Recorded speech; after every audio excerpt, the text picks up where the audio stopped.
we will keep this promise to the American people. If you like your doctor, you will be able to keep your doctor, period. If you like your health care plan, you will be able to keep your health care plan, period. This is the most transparent administration in history. Not even a smidgen of corruption. Fact is, we had 4 dead Americans. What difference at this point does it make?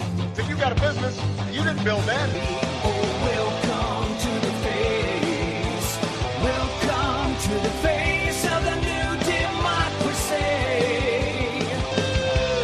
Don't expect us to admit a mistake. We're paying off election. Keep on doing what you do, Rick. You're my favorite host. It's time to hear the truth about America's biggest challenges. You're listening to America Off the Rails with your host, Rick Robinson. All right, folks. Well, guess what? It's Friday. We've made it. It's time for the weekend. It's also time for America Off the Rails. I'm your host, Rick Robinson. We are coming to you live from KLRNradio.com, the new home for the Spark Radio Network right here on the interwebs.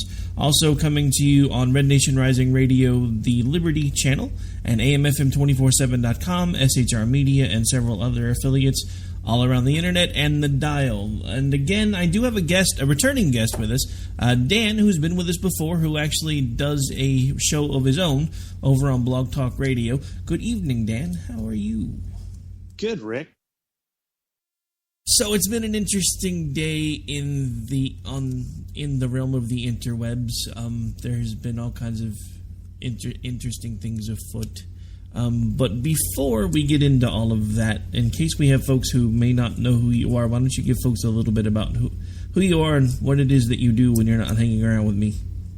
Well, my name's Dan, and I'm on Twitter. You can find me on Twitter at 1911G_fan. And I do a show on Wednesday nights on Blog Talk Radio, which you can find at HonAmericaRadio.com, that I do with a partner, with Jason. And usually our show pretty much ends up being more or less just never Trump these days. But we do 2 hours, 10 p.m. Eastern till midnight. Occasionally we'll do a third hour, which is recorded and then just gets tagged for the podcast, and ends up being a very long night for me. But that's me. Long night. Other than that, I work a lot. Oh, that's a 4-letter word. We don't like 4-letter words around here. No, it's Friday. I'm off work. Oh. So, yeah, I mean, the thing about it is it's almost impossible to do it. And I know there are a couple of people that manage to pull it off, because I hear people talking about, like, Dana all the time, Dana Lash. And I guess somehow she can do a show for 3 hours and never mention Trump. I don't know how that works, because I don't either. Every time I have made a conscious decision, probably about 1 billion times in this election cycle, to say, okay, I think I've talked enough about Lord Cheesy Poof. It's time to focus on Hillary. And then as soon as I change the focus, he does something completely stupid. Every single time. Yes. And lately, it used to be a gaffe a week. Now it's a gaffe about every 30 seconds. Every time you turn around, he's just completely stuck his foot in his mouth. At this point, I'm sure Paul Manafort is probably huddled in a corner somewhere, just saying rocking back and forth. Can somebody just please shoot me? I need this to be over. Can somebody just please shoot me? I don't know how to get this guy to listen to me anymore. Somebody just pull the trigger. Yeah, and I don't feel sorry for him, because Manafort's not one of my favorite people either. Oh, I never said I felt sorry for him either, but yeah. At this point, he's got to be going insane. I think his whole campaign staff has to be going insane. Well, except for his daughter. They say, well, he's starting to listen. He's starting to follow. He's not. He can't do it. He'll, and I watched. It's funny. I watched him tonight when he endorsed Paul Ryan and basically everybody he said he was going to go after. And you could tell he didn't want to say it. You could absolutely tell he didn't want to do it. It was so forced. It was unbelievable. He didn't want to do it, but he did. It's out there. The whole time he was talking, I kept waiting for somebody to start live tweeting out, "Hey Donald, blink 6 times if you're being held hostage and forced to say this." Yeah, it's what it looked like. He didn't look, I mean, the one thing I'll give him, he's Donald up there. He's Donald Trump. He did not look like Donald Trump. He looked very mechanized, and he was reading. He usually doesn't read. It's usually off the cuff. And he was reading. He kept looking down. He won't use a freaking teleprompter. He was looking down at notes sitting in front of him. He did it the whole speech. And just watching Twitter explode tonight was, I mean, it was kind of good and kind of bad. I mean, I'm not even really looking at it. My Twitter timeline is just a disaster. I might just have to blow it off and turn it off and turn it on in the morning and start over again. And we talked about that a little bit before the show. There's some people that aren't real happy with Mr. Trump right now, that have Cheetle around their lips still from the last year. Oh, yeah. So it's just interesting, though, that you mentioned that, because one of his very, very vocal Twitter supporters basically just threw in the towel this evening. And that person, who shall remain nameless, at least on the show, is being eviscerated by his own people. And as much as it's painful to watch, it's kind of like it's one of those train wreck kind of things. You really kind of, for about 30 seconds, feel bad. You really don't want to look, and then you just can't help yourself. Well, and it's funny. Yeah, he's being eviscerated by his own people, but he's also being eviscerated by all of the people that he blew off over the last year and told to get lost, told them to get lost, and told them we don't need your vote, and told them, you're an idiot. They're all eviscerating him too. He's getting it from every side, which is, like you said, yes, it's hard to watch and not hard to watch at the same time. How did we get here? I mean, that's the question that I ask pretty much every guest I've had lately. How did we get to the point where we basically now have a choice between a criminal and the criminally insane? I mean, I feel like we're part of a comic book subplot and nobody's told me yet. I think where it all started, and the reason he got the nomination, is a lot of people voting and using emotion. And a lot of those people are people that really, I've watched enough interviews and seen enough on the news. A lot of it is people that really never cared before. And part of you wants to say, well, that's great. You're getting involved in the process for the first time and you're 45 years old. That's great. But they're getting involved in emotion, not over what is actually best and research and understanding what's going on. It's just jumping in on emotion. And that's not, everybody says, well, Trump has brought in so many new voters. Yeah, but they're all new voters that are all just jumping in on emotion. They don't know what's going on. They don't even understand the process in Congress and the Senate. They don't understand. Oh, these people, they all got elected and they didn't do anything. Well, there's a process. And if you look at what's happened between 2014 and now, really, they kind of shut Obama down.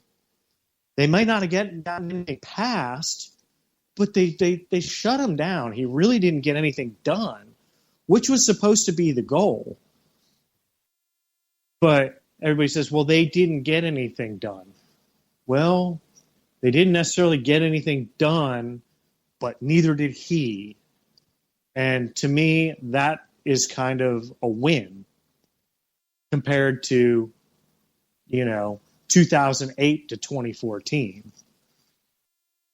And it's all emotion. It's all emotion driven. It's not thought driven. It's emotion driven.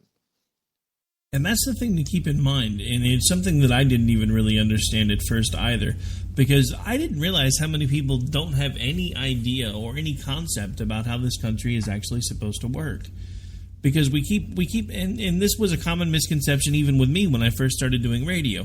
I kept saying, if I can reach enough people and wake enough people up, then we can make change. But that's not true, because too many people don't understand how this is supposed to work, and that it is supposed to be a very slow, monstrous machine to change, because we don't want the country we don't want the country or the policies to have the ability to turn on a dime, and we don't want them swayed by populist sentiment. That's why the machines that run the country run as slowly as they do. They're doing that by design, and there's too many people that don't understand that, and I didn't realize how bad it was. But the simple fact of the matter is, in most schools, they don't even teach most civics classes anymore. They just don't. No. So nobody Civics understands. is dead.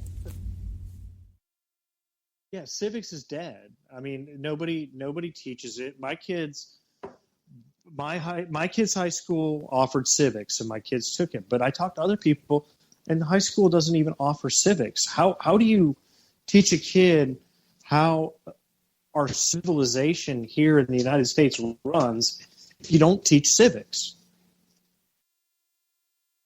I don't get it.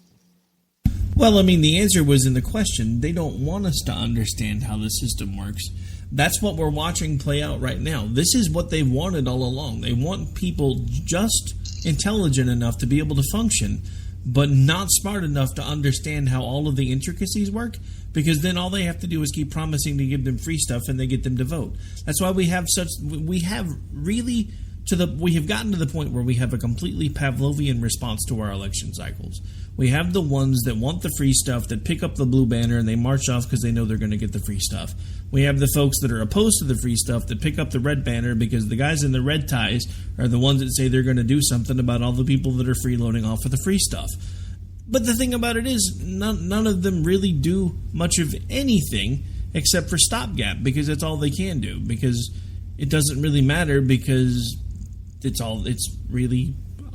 in my estimation, it's all becoming to the point where behind the scenes, it's all the same machine.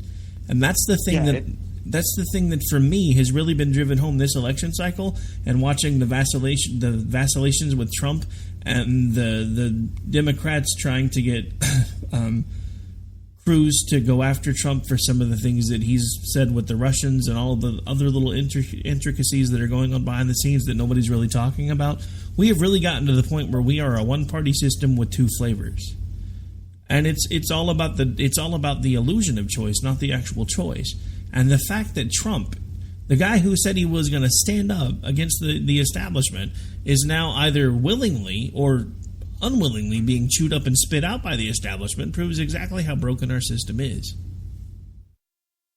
Absolutely. He's become, Trump is the establishment candidate that he said he was never going to be. And you're right. And you and I, we talk a lot. I've been fighting this for 12 years. I mean, I left as soon as the Libertarian Party popped up. I went to the Libertarian Party. Now, even with the Libertarian Party this cycle, we had a fantastic candidate. The way the Libertarian Party works to nominate their candidates just doesn't work. Austin Peterson, I really honestly think if he could have gotten the percentages to be in these debates, it really would have made a mark. I wasn't expecting him to go in and win the presidency, but we need somebody to go in and make a mark and say, look, this establishment here and this establishment here are basically the same establishment, and we need something new. And he's the one that could have done that. Gary Johnson's going to go in, and I think he would, if he can get into the debates, I think he will do fine. But when it comes right down to it, he's an ex-Republican governor, and he's going to go in and act like a Republican and talk about how he wants pot legalized everywhere. That's what he's going to do. And that's not what I want the main focus of the Libertarian Party to be. So now I'm like a guy, again, without a party. I have no party. You know, I'm not going to say I'm not a libertarian anymore, but I have no party. It's just not there. They've gone. It's almost like the Libertarian Party's kind of gone establishment too. They picked their most establishment guy and nominated him. They shouldn't have done that. They should have picked the guy that is trying to fuck the system. Sorry, I couldn't hear you, man.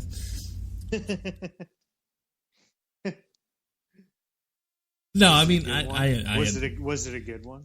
I wish.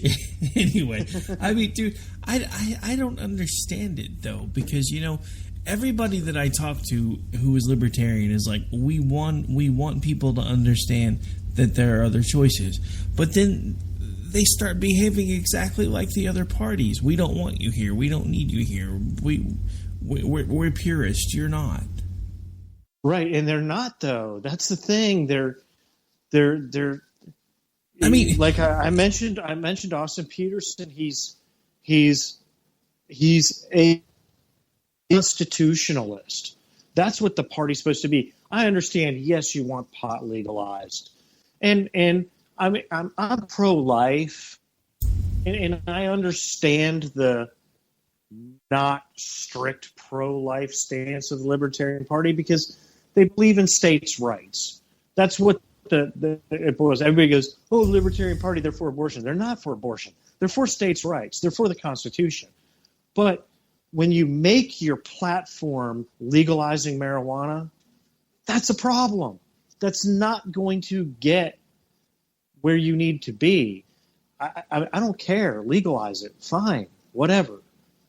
But you need to start making a stand against what the other two parties are doing and not just make a stand for, I want pot legalized, which is, you know, Gary Johnson will sit there and say, you know, I really believe he would literally go into a debate and say, yeah, well, I did 2 bong hits before I walked out here on the stage. Because that's No. It wouldn't be the bong hits. He's into the edibles. He'd be talking about the brownies he ate before he came out. I just, you know, I don't know. I'll still call myself a libertarian. I've been there since day one. But at this point, I really honestly feel like I don't have a party.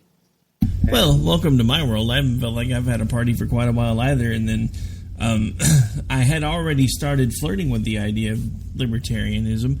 And, you know, I mean, a lot of conservatives, we talk about being like more maybe a libservative or conservatarian because we're kind of what we really, and some of us of the newer generation of conservatives, we actually are kind of a blending. We want the more fiscal conservative stuff. We're still pro-life, but in a lot of other ways, you know, if what you're doing in your own bedroom doesn't affect me, then I really don't care as long as I don't have to see it on every freaking channel or see it every time I come out my door. You know, I don't really care.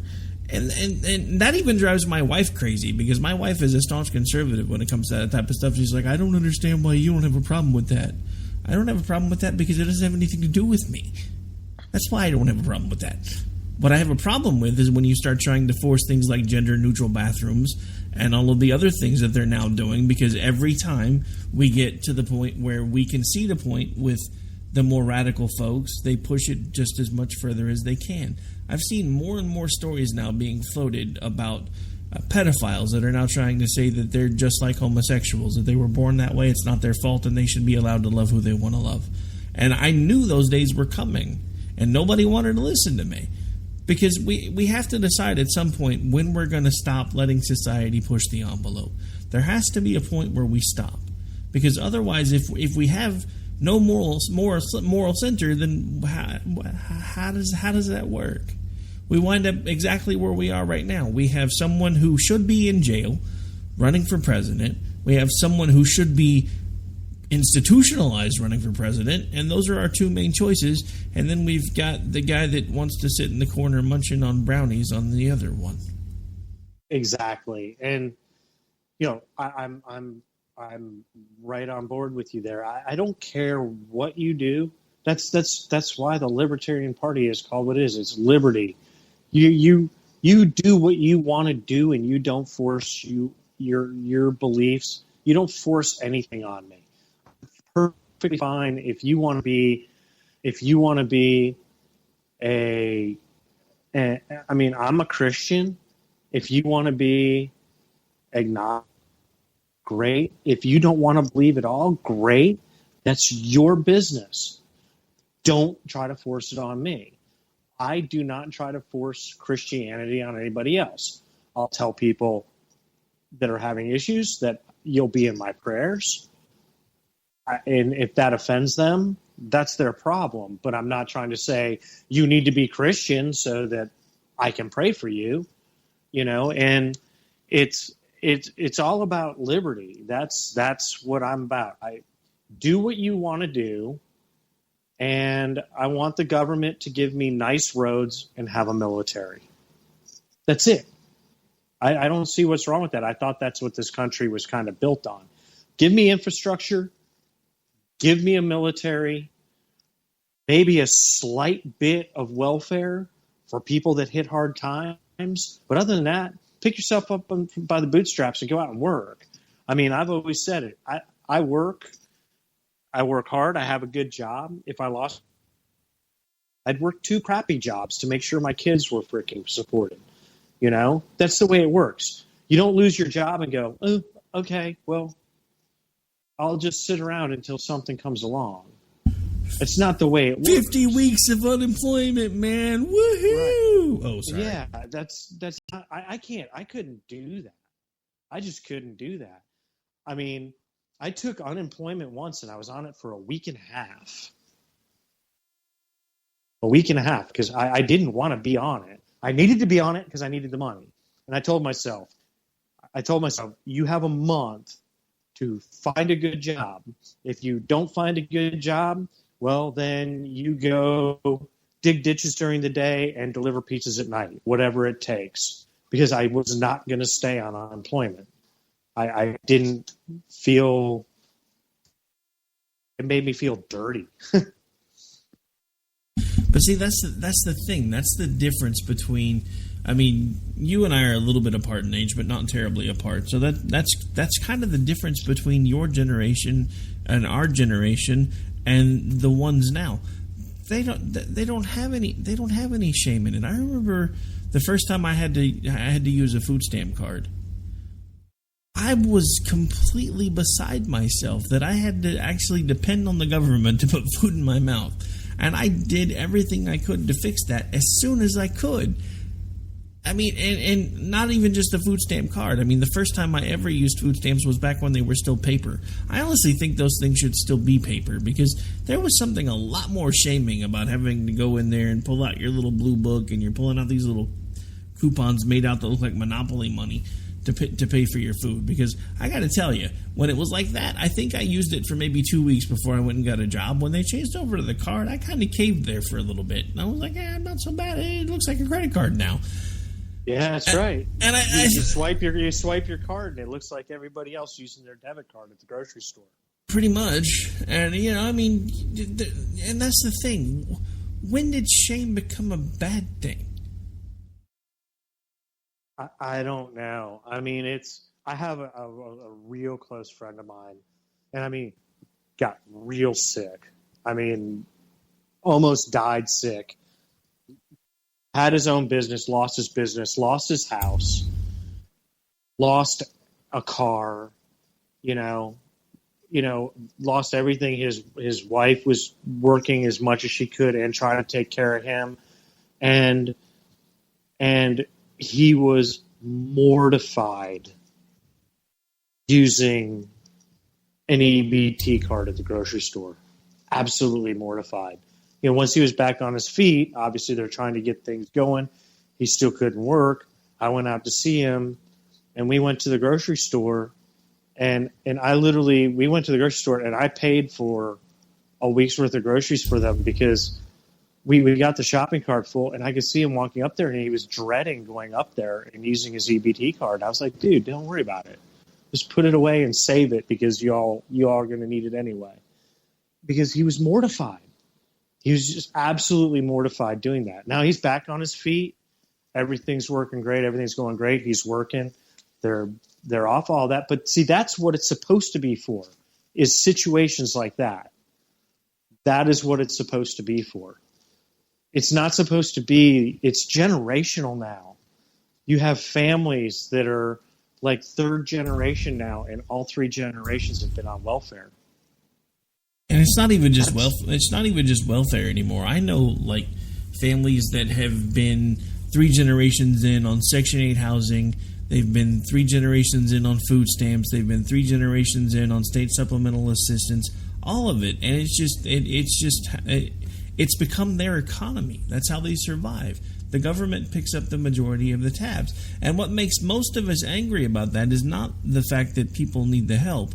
It's the fact that the people that are like that, where if you really add up all of the different services that they're taking advantage of, it's like they're getting about $70,000 a year in annual income while we're killing ourselves to get anywhere from 40 to 50. Exactly. And, I'm at a point now where, this year I got a raise.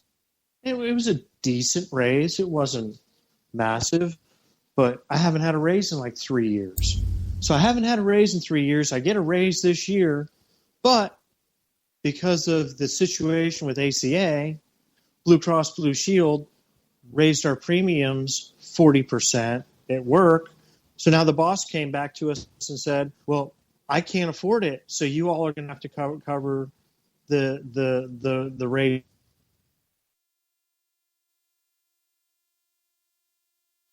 Oh, I think I lost you. You're still there? Paying is more than my raise was. So I actually got a decrease in pay this year. So, nice. So you got a raise, but thanks to Obamacare, you lost your raise. That's awesome. Correct. I lost my raise plus about $30 a month. Nice.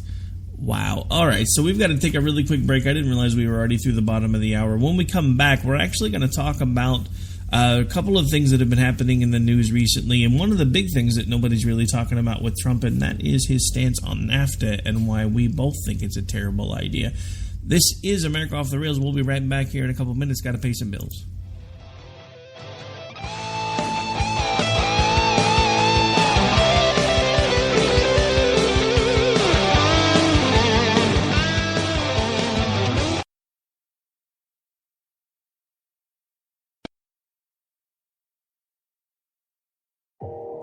You are listening to KLRN Radio, where liberty and reason still reign. All riders are prone to becoming 7602 to take your call right now. Call 1-800-516-7602. That's 1-800-516-7602. Again, 1-800-516-7602.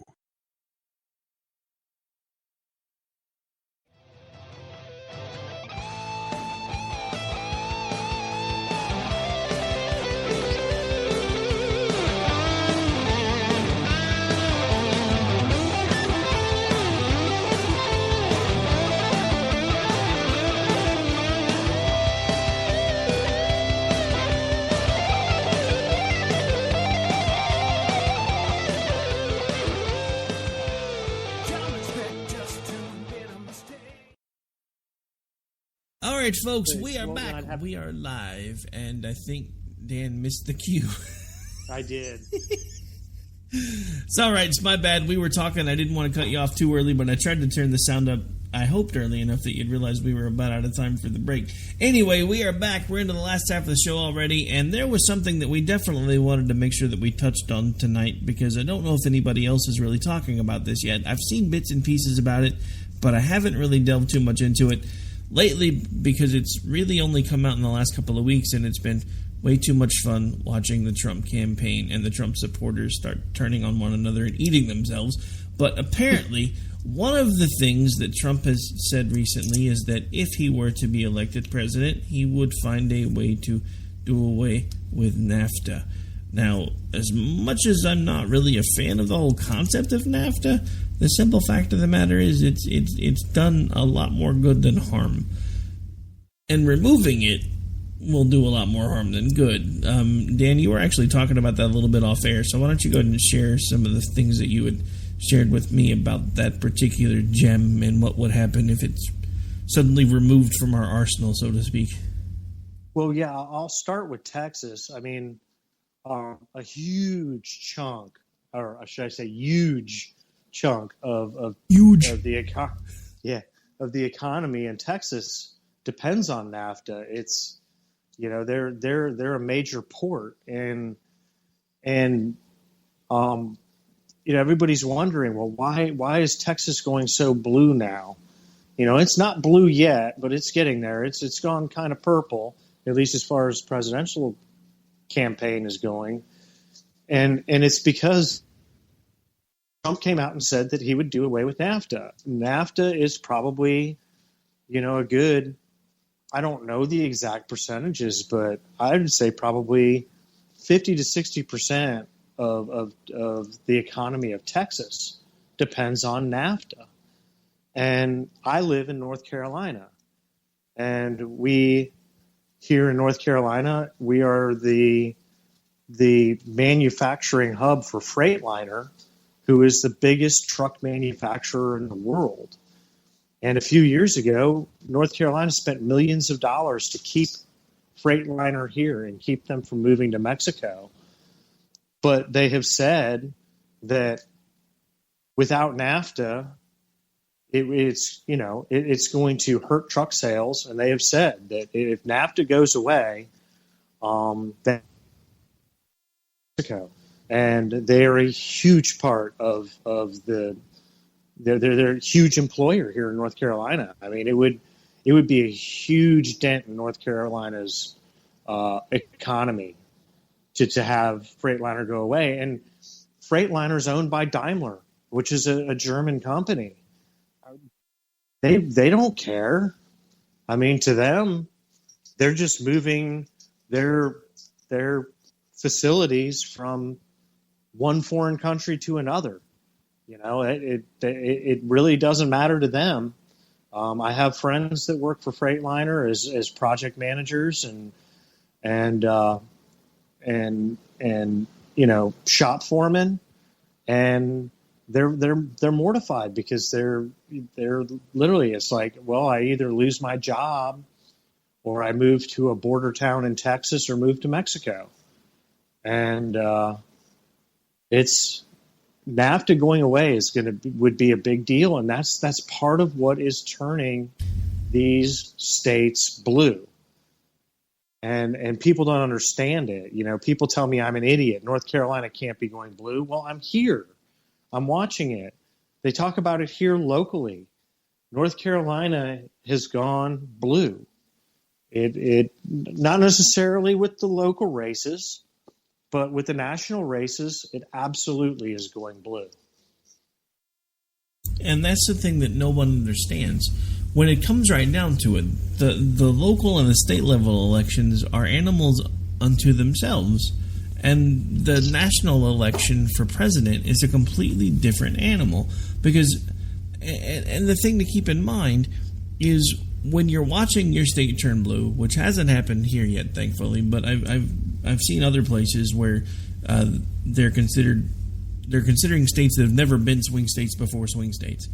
And it's because, again, when it comes right down to it, the politics at the state and the local level are completely different. You can have the people that you align with working in your city government and your state government, but when the party that you are supposed to align with starts saying crazy crap like this one has, what choice do you have? I mean, it goes back to everything that we've been saying all along. It's not just his policies with NAFTA, it's his policies with what he considers bad trade deals, and now he would be putting sanctions against countries that are openly trading with us right now, which are going to do nothing but stop them from trading with us.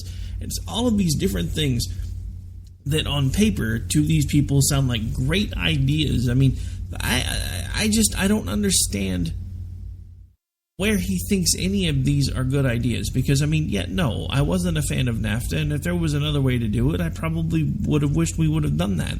But now that it's here, if we remove it now, it's going to cause a hell of a lot more harm than good. And the fact that he's even talking about doing that, along with all of the other things that he's talking about doing, like shorting our creditors for one, because, as a businessman, when you file bankruptcy, when you go in there, you can negotiate the money that they're going to wind up taking to relieve the rest of the debt. So in his mind, he thinks the national government should be able to file bankruptcy on their debts, shrink them down, pay them off, and be done with it, when he doesn't. But that's just because he doesn't even understand how the system works, and we're about to hand him the keys to the kingdom, or at least try to. I don't think he's going to get them, folks. I really don't. And if anything, watching his whole campaign, basically at this point, his whole campaign is treating him the way that we used to imagine the Obama campaign was treating crazy Uncle Joe.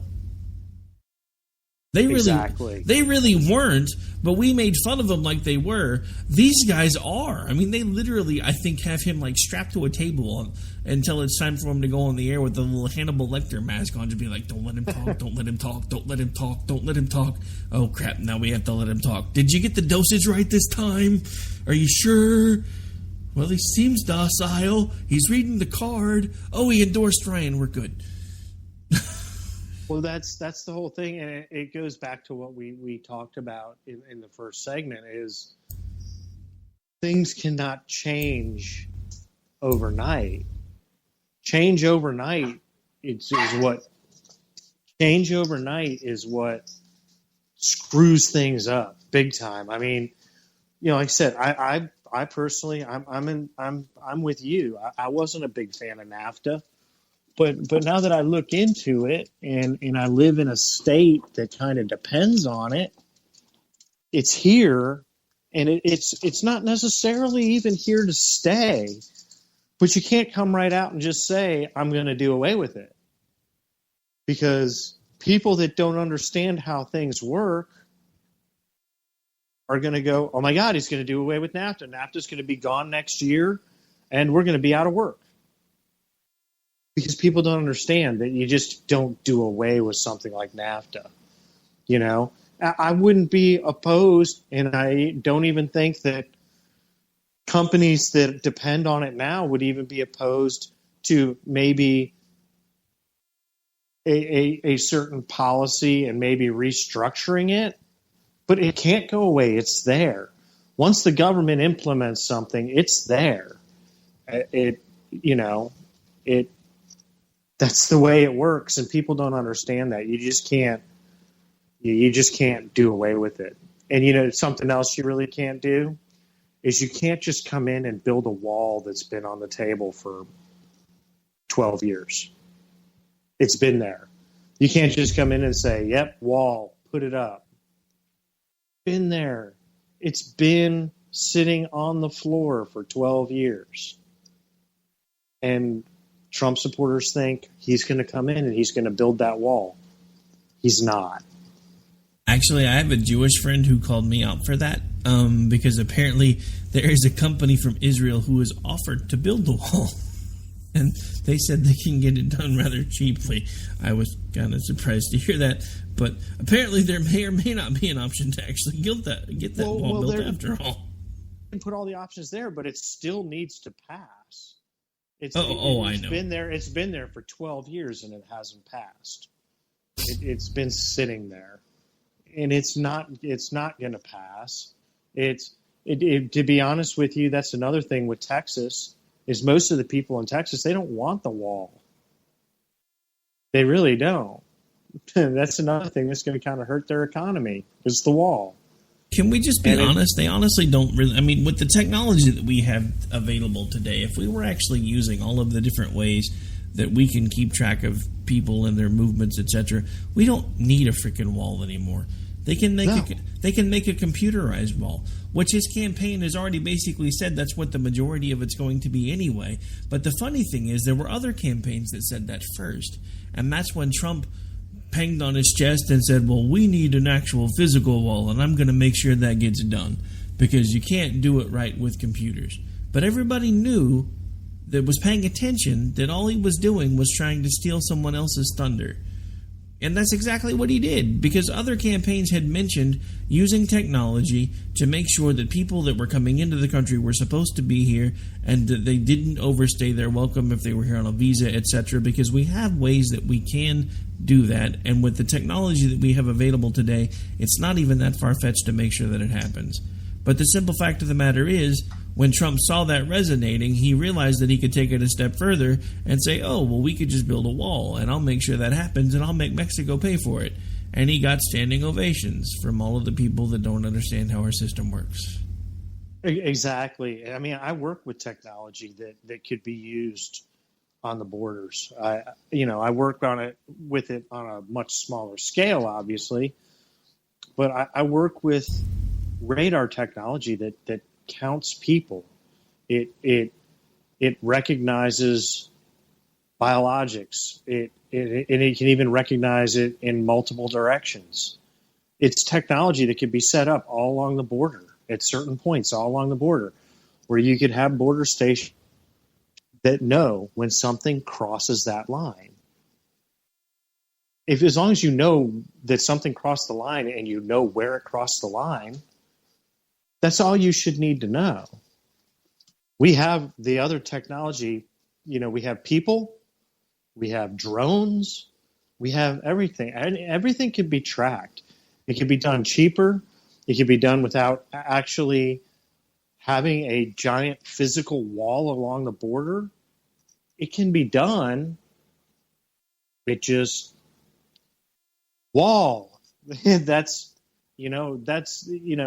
you think of Trump, what's the first thing you think of? Wall. You think wall. It reminds me of that tweet you put out this morning. Just saying. Yeah.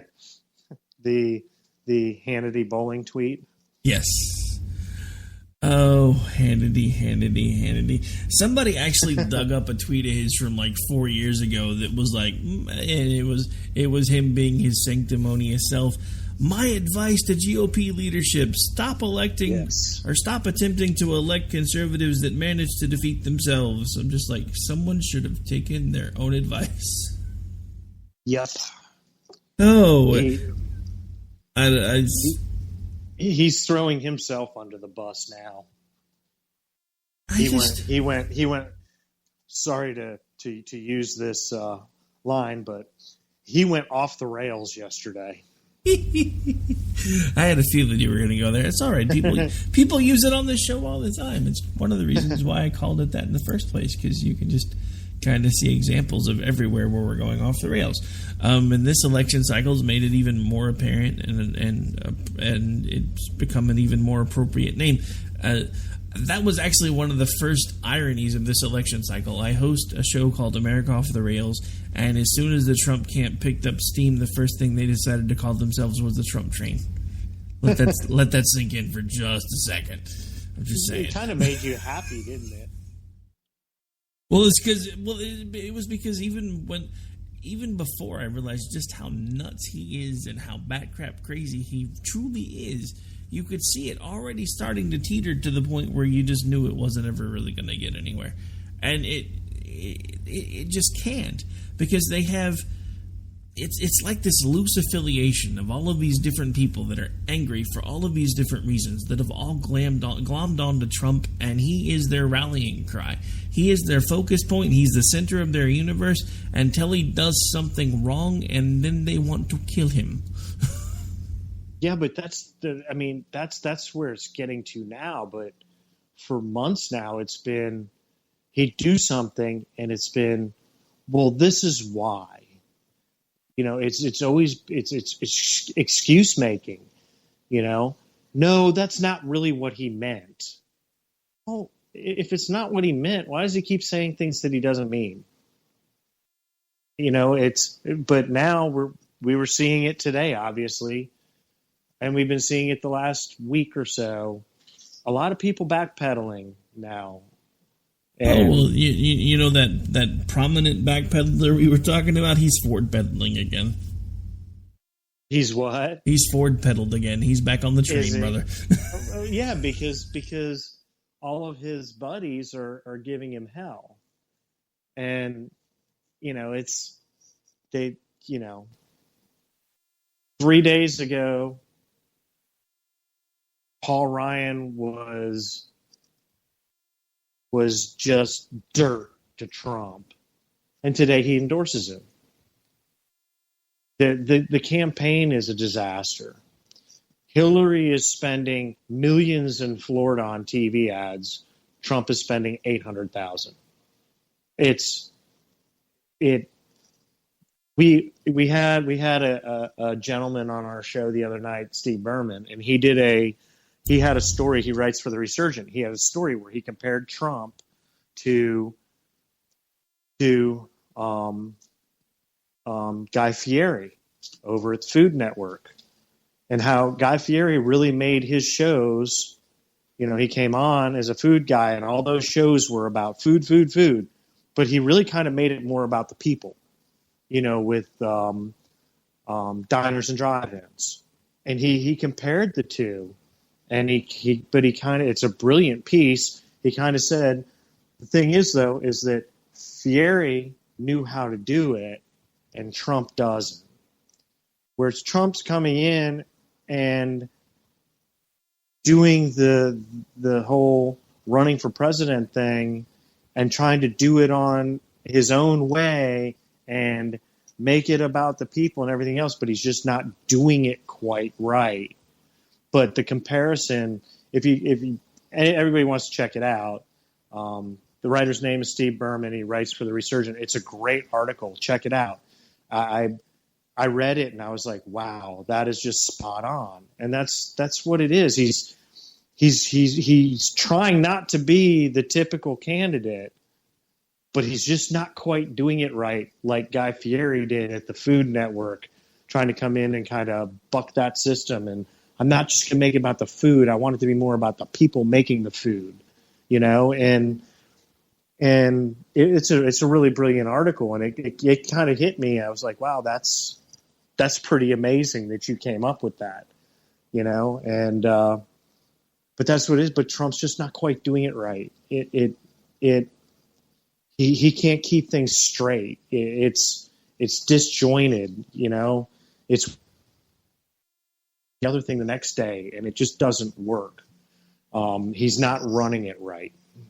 Well, it's because he has no center. That's the thing. And that's what everybody didn't expect, is that Trump really... I don't even think Trump honestly knows who he is. Not on the inside. He's not comfortable in his own skin. You can see it from the way that he lashes out at everyone who ever says even the slightest unkind thing about him. He doesn't like himself. He doesn't understand who he is. And for him to be the AIDS that he is and still not even be comfortable in his own skin, it tells me he's the last person that we need to be president. Because I understand what it's like when you're young and you're trying to find your way and everybody pisses you off. And you're just, I don't like you anymore, so now I'm going to attack you.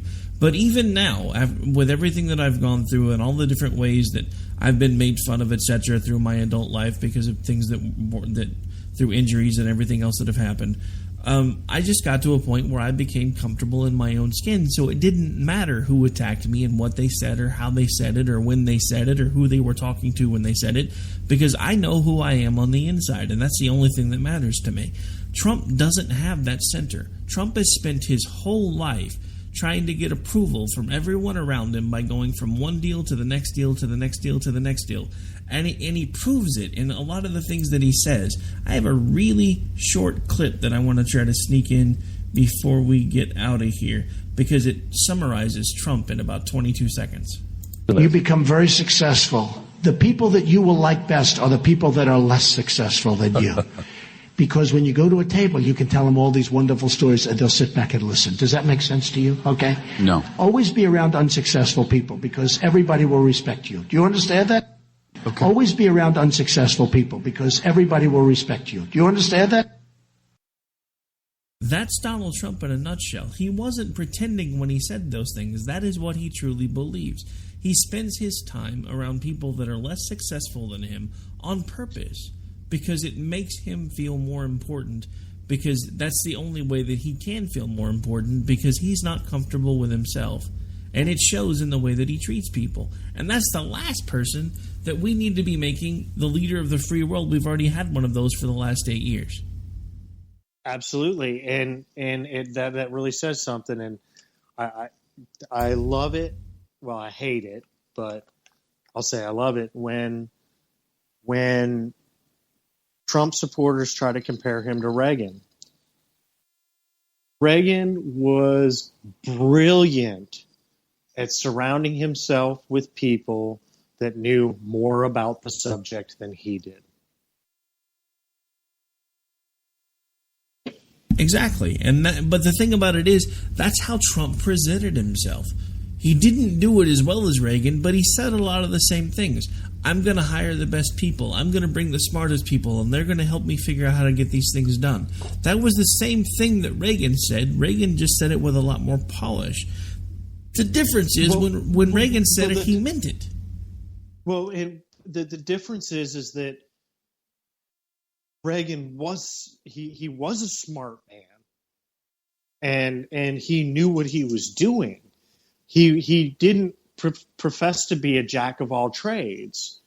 You know, he had his strengths, and where he didn't have strengths, he put in the people that had those strengths. Trump is afraid to admit that he doesn't have a strength. That's his problem. He will never admit that he doesn't have a strength. He can sit there and say he's going to surround himself with the best people, but then he doesn't listen to them. He tells them what to do. And then they get upset with him. And then there's a problem. And then people get fired from his campaign. He will not admit that he doesn't know or understand something. He won't. Reagan, George W. Bush, both of them were great at surrounding themselves with the people that could help them with what they didn't know or completely understand. All right, that's what makes a great president. Believe it or not, my friend, we're actually over the mark. We're about 2 minutes and 50 seconds over the hour, so believe it or not, we're out of time. Oh, man. Goes by quick, don't it? Yeah, it does. All right, so as we do every time I have you on, why don't you remind folks where it is they can interact with you should they choose to do so, and make sure you plug your own show.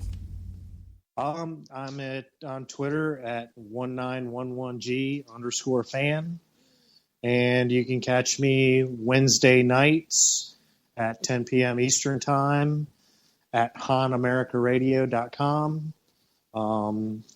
And that's about it. We're at least 2 hours every Wednesday night, and I usually have a very, very sleepy day on Thursday. Yeah, well, maybe they'll catch the first hour, then come back over here. No, I'm just playing. Sorry, don't mean to step on you there. It's all good. I understand how it works. All right, so that is going to do it for this particular episode of America Off the Rails, folks. I will be live with you tomorrow morning for Finding Common Ground, where we take things from a different perspective, and it's me versus a liberal co-host, and we argue back and forth about what we think matters, and what we hope matters to you. And then, of course, we have the Opinion Nation show shortly thereafter. That will start at 10 Eastern in the morning. Stay tuned here in just a couple minutes. As soon as we get things wrapped up, buttoned up, we'll have the Rhino Report. Unfortunately, I was out this evening, so their file has not been prepped yet. Give me about 5 minutes, and I will get it up, though. And on that note, folks, we are out. Have a great night. Enjoy your weekends. I'll be back with you before you know it, but don't rush it, because that means Monday's that much closer. We don't want to go there yet. Take care.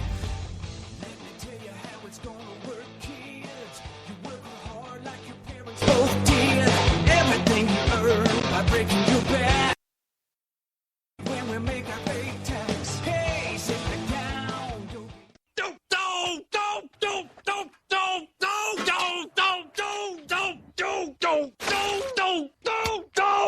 Screw you guys.